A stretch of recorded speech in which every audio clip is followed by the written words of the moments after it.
Hello. I know it's such a common thing for all of us seekers and just people that I think people in general, because I think we're all seekers of happiness.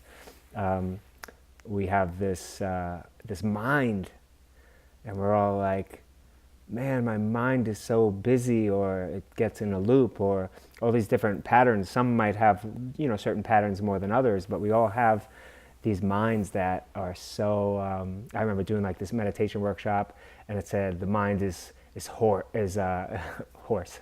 The mind is super powerful, like a running wild stallion.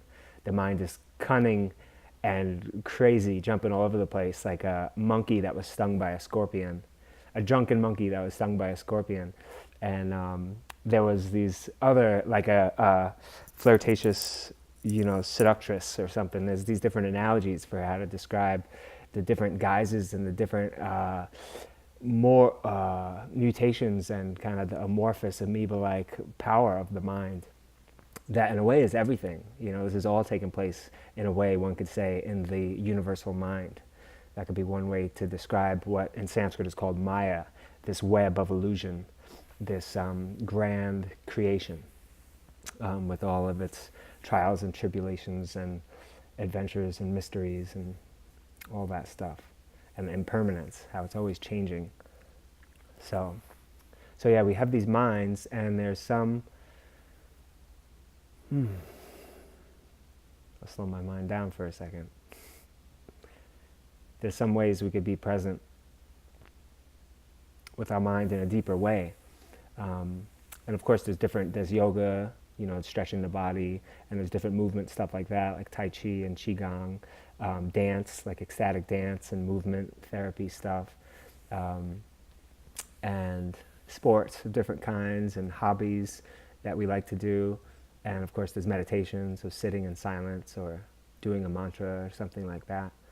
But a technique that it's not even a technique in a way, it's just an awareness, a way to be aware that some people speak about, as they say, to practice asking the question, can the perceiver be perceived?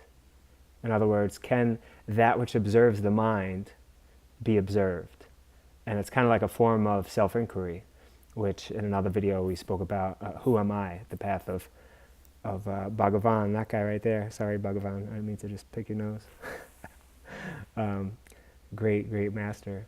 So anyway, I hope it's helpful. I go through phases where it's these different practices. Sometimes more of like the self-inquiry, which is called jnana, the path of wisdom, of knowledge, of insight. So it's like the mind in seeing, and then there's the path of bhakti, which is like surrender, devotion, love, which is like the heart outpouring.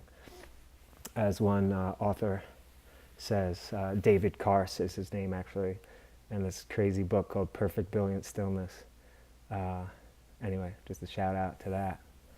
So, shout outs to all y'all, all of us, and stay strong on your path, because we need each other to be doing this righteous work of coming home to the nothingness that we are.